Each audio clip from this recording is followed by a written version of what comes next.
श्री शिवाय नमस्तुभ्यं भक्तों। जय श्री कृष्णा। स्वागत है आप सबका आपके अपने YouTube चैनल प्रियंका शास्त्र ज्ञान में। भगवान भोलेनाथ की कृपा हम सब पर सदैव बनी रहे। भक्तों, आज के वीडियो में आप सुनेंगे मार्गशीर्ष माह में पड़ने वाली उत्पन्ना एकादशी की कथा।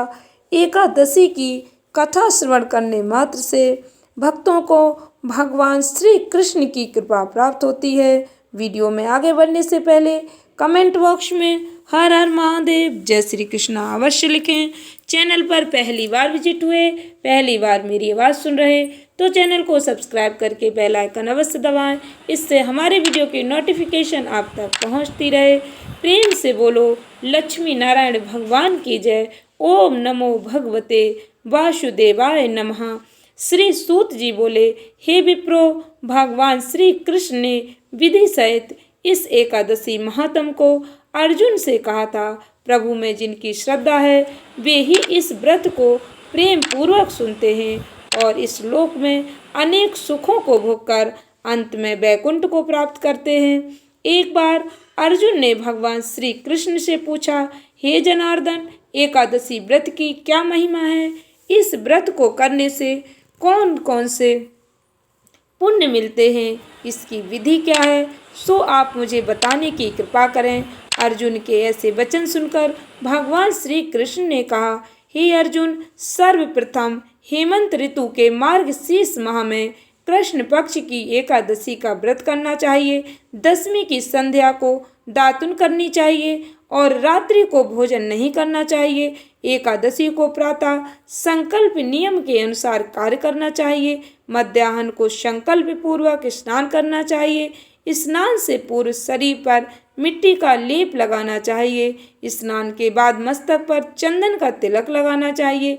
चंदन लगाने का मंत्र इस प्रकार है, अश्व क्रांते रथ क्रांते विष्णु क्रांते वसुंधरे उद्रतापि वरायणे कृष्णेन सतबाहुना मृत्युके हर में पापमयन्मया पूर्वक संचितम त्वचा हतेन पापेन गच्छामि परमागतिम। स्नान के बाद धूप दीप नैवेद्य से भगवान की पूजा अर्चना करनी चाहिए। रात्रि में दीप दान करना चाहिए। ये सभी सात्विक कर्म भक्ति पूर्वक करने चाहिए। रात्रि में जागरण करते हुए श्री हरि के नाम का जप करना चाहिए। किसी भी प्रकार के भोग विलास स्त्री प्रसंग से सर्वथा दूर रहना चाहिए। हृदय में पवित्र और सात्विक विचारों को स्थान देना चाहिए।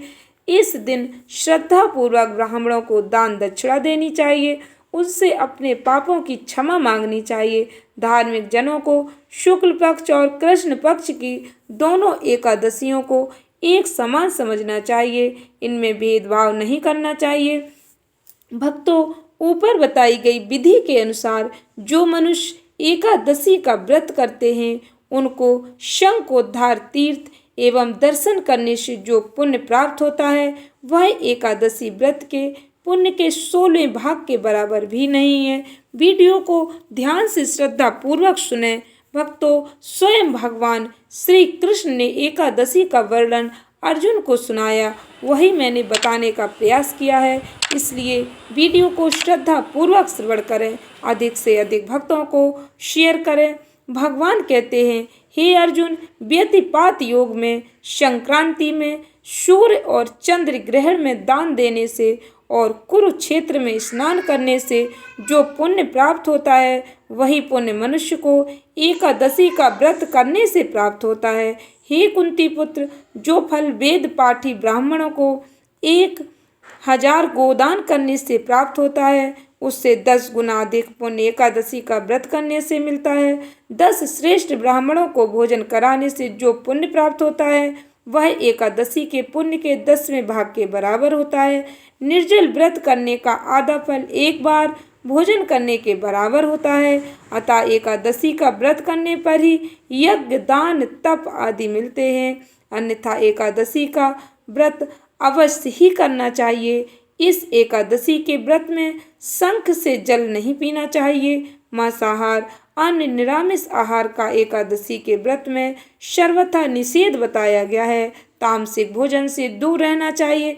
आप व्रत रखें या न रखें, एकादशी के दिन तामसिक भोजन नहीं करना चाहिए, चावल नहीं खाने चाहिए। एकादशी व्रत का फल 1000 यज्ञों से भी ज्यादा पुण्यदायक होता है। भगवान श्री कृष्ण के वचन सुनकर अर्जुन ने कहा, हे प्रभु, आपने इस एकादशी व्रत के पुण्यों को अनेक तीर्थों के पुण्य से श्रेष्ठ और पवित्र क्यों बताया है? कृपा करके यह सब आप विस्तार से कहिए। भगवान श्री कृष्ण बोले, हे पार्थ, सतयुग में एक महाभयंकर दैत्य हुआ था। उसका नाम मुर था। उस दैत्य ने इंद्र आदि देवताओं पर विजय प्राप्त कर उन्हें उनके पद से हटा दिया। तब देवराज इंद्र ने भगवान शंकर जी से प्रार्थना की, हे देवाधिदेव महादेव, हम सभी देवता मुर दैत्य के अत्याचारों से दुखी होकर मृत्यु लोक में अपना जीवन व्यतीत कर रहे। राक्षसों के भय से हम बहुत दुखी और कष्ट भोग रहे हैं। मैं स्वयं बहुत दुखी हूँ और भयभीत हूँ। अन्य देवताओं की तो बात ही क्या है।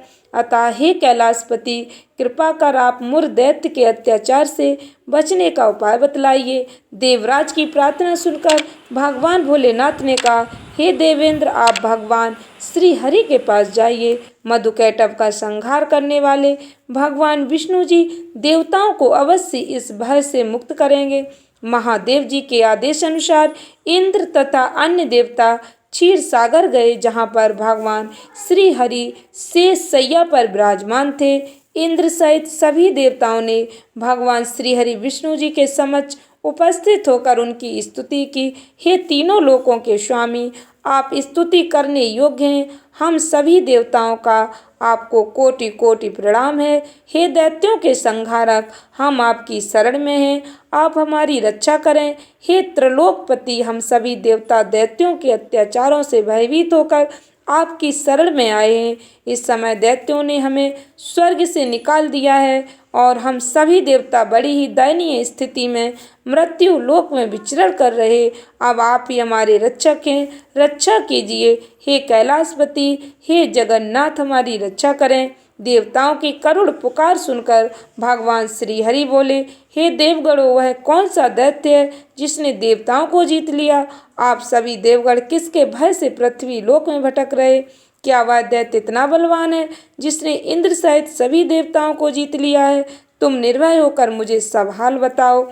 भगवान श्री हरि विष्णु जी के इन स्नेहमयी वचनों को सुनकर देवेंद्र ने कहा, हे प्रभु, प्राचीन काल में ब्रह्म वंश में उत्पन्न हुआ नाड़ी जंगम नाम का एक असुर था, जिसका मुर नामक एक पुत्र है, जो चंद्रवती नामक नगरी में निवास करता है, जिसने अपने बल से मृत्युलोक और देवलोक को जीत लिया है और सब देवताओं को देवलोक से निकालकर अपने दैत्य कुल के असुरों को इंद्र, अग्नि, यम, वरुण, चंद्रमा आदि लोकपाल बना दिया है। वह स्वयं सूर्य बनकर पृथ्वी को तापता है और स्वयं मेघ बनकर जल की वर्षा करता है।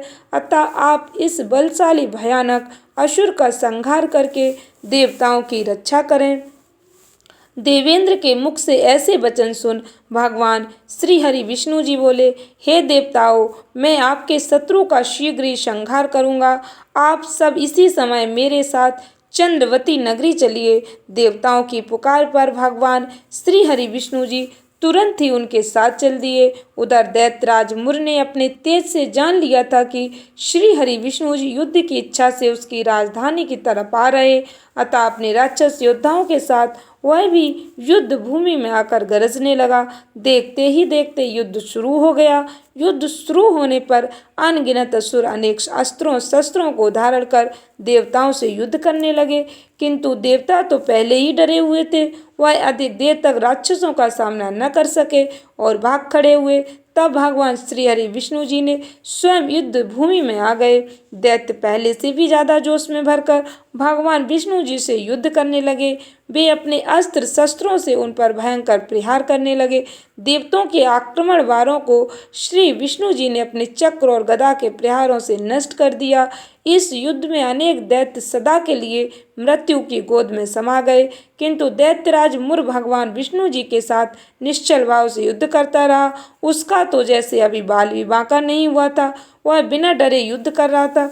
भगवान श्री हरि विष्णु जी मुर को मारने के लिए जिन जिन शस्त्रों का प्रयोग करते वे सब उसके तेज से नष्ट होकर उस पर पुष्पों के समान गिरने लगते। अनेक अस्त्रों शस्त्रों का प्रयोग करने पर भी भगवान विष्णु जी उसे जीत न सके।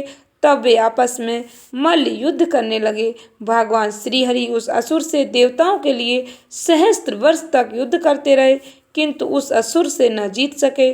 अंत में भगवान विष्णु जी शांत होकर विश्राम करने की इच्छा से बद्रिकाश्रम स्थित 38 कोस लंबी एक द्वार वाली हेमवती नाम की एक गुफा में प्रवेश कर गए। हे अर्जुन, उस गुफा में प्रभु ने शयन किया। भगवान विष्णु जी के पीछे पीछे वह दैत्य भी चला आया।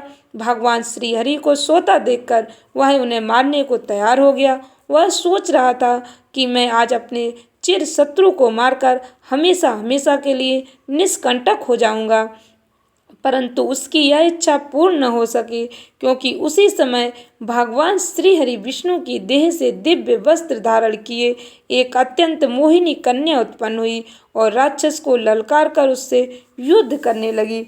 उस कन्या को देखकर राक्षस को घोर आश्चर्य हुआ और वह सोचने लगा कि यह ऐसी दिव्य कन्या कहाँ से उत्पन्न हुई। और फिर वह असुर उस कन्या से लगातार युद्ध करता रहा। कुछ समय बीतने पर उस कन्या ने क्रोध में आकर उस दैत्य के अस्त्र शस्त्रों के टुकड़े टुकड़े कर दिए, उसका रथ तोड़ डाला। अब तो उस दैत्य को बड़ा ही क्रोध आया और वह सारी मर्यादाएं भंग करके उस कन्या से मल्ल युद्ध करने लगा। उस तेजस्वी कन्या ने उसको धक्का मारकर मूर्छित कर दिया और उसकी मूर्छा टूटने से पूरी उसका सिर काटकर धड़ से अलग कर दिया। सिर काटते ही वह असुर पृथ्वी पर गिरकर मृत्यु को प्राप्त हुआ। बाकी बचे असुर अपने राजा का ऐसा दुखद अंत देखकर भयभीत होकर पाताल लोक में भाग गए। भगवान श्री हरि विष्णु जी जब निद्रा से जागे तो उस असुर को मरा देखकर उन्हें घोर आश्चर्य हुआ और वे सोचने लगे कि इस महाबली को किसने मारा है। तब वह तेजस्वी कन्या श्री हरि से हाथ जोड़कर बोली, हे जगदीश्वर, यह असुर आपको मारने को उद्यत था, तब मैंने आपके शरीर से उत्पन्न होकर इस असुर का वध किया। कन्या की बात सुनकर भगवान बोले, तुमने इस असुर को मारा है, अतः हे कन्या, मैं तुमसे अत्यंत प्रसन्न हूँ। इसे मारकर तुमने तीनों लोकों के देवताओं के कष्ट को हरा है, इसीलिए तुम अपनी इच्छा अनुसार वरदान मांग लो, मैं तुम्हारी प्रत्येक इच्छा को पूर्ण करूँगा। भगवान की बात सुन कन्या बोली, हे प्रभु, मुझे यह वरदान दीजिए कि जो भी मनुष्य या देव मेरा व्रत करे उसके सभी पाप नष्ट हो जाएं और अंत में उसे स्वर्ग लोक की प्राप्ति हो। मेरे व्रत का आधा फल रात्रि को मिले और उसका आधा फल एक समय भोजन करने वाले को मिले। जो श्रद्धालु भक्ति पूर्वक मेरे व्रत को करें वे निश्चय ही वैकुंठ लोक को प्राप्त करें। जो मनुष्य मेरे व्रत में दिन तथा रात्रि को एक बार भोजन करे वह धन धान्य से भरपूर रहे। कृपा करके मुझे ऐसा वरदान दीजिए। भगवान श्री हरि ने कहा, हे कन्या, ऐसा ही होगा। मेरे और तुम्हारे भक्त एक ही होंगे और अंत में संसार में प्रसिद्धि को प्राप्त होकर मेरे लोक को प्राप्त करेंगे। हे कल्याणी, तुम एकादशी को पैदा हुई हो, इसीलिए तुम्हारा नाम भी एकादशी हुआ, और क्योंकि तुम मेरे अंश से उत्पन्न हुई हो इसलिए संसार में तुम उत्पन्ना एकादशी से के नाम से भी जानी जाओगी। जो मनुष्य इस दिन व्रत करेंगे उनके समस्त पाप समूल नष्ट हो जाएंगे। तो मेरे लिए अब तीज, अष्टमी, नवमी और 14 से भी अधिक प्रिय हो। तुम्हारे व्रत का फल सब तीर्थों के फल से भी महान होगा। यह मेरा कथन है। इतना कहकर भगवान श्री हरि उसी स्थान पर अंतर ध्यान हो गए। भक्तों, श्री कृष्ण ने कहा, हे पांडु पुत्र, एकादशी के व्रत का फल सभी व्रतों व सभी तीर्थों के फल से महान है। एकादशी व्रत करने वाले मनुष्यों के शत्रुओं को मैं जड़ से नाश कर देता हूँ और व्रत करने वाले को मोक्ष प्रदान करता हूँ। उन मनुष्यों के जीवन को जो भी कष्ट होते हैं मैं उन्हें भी दूर कर देता हूँ। अर्थात मुझे अत्यंत प्रिय एकादशी के व्रत को करने वाला प्राणी सभी ओर से निर्भय और सुखी होकर अंत में मोक्ष को प्राप्त होता है। हे कुंती पुत्र, यह मैंने तुम्हें एकादशी की उत्पत्ति के विषय में बतलाया। एकादशी व्रत सभी पापों को नष्ट करने वाला सिद्धि प्रदान करने वाला है। श्रेष्ठ मनुष्यों को दोनों पक्षों की एकादशियों को समान समझना चाहिए, उनमें भेदभाव करना उचित नहीं है। जो मनुष्य एकादशी महात्म का श्रवण करते हैं, पठन करते हैं, उन्हें अश्वमेध यज्ञ के समान फल प्राप्त होता है। यह मेरा अकाट्य वचन है। आशा करती हूँ वीडियो अच्छी लगी होगी, उपयोगी लगी हो तो इस ज्ञानवर्धक वीडियो को अधिक से अधिक भक्तों को शेयर अवश्य करें। इससे हमारे सनातन धर्म का ज्ञान जन जन तक पहुँचे। बोलिए भगवान श्री हरि विष्णु जी की जय, श्री एकादशी माता की जय। धन्यवाद भक्तों। श्री शिवाय नमस्तुभ्यम।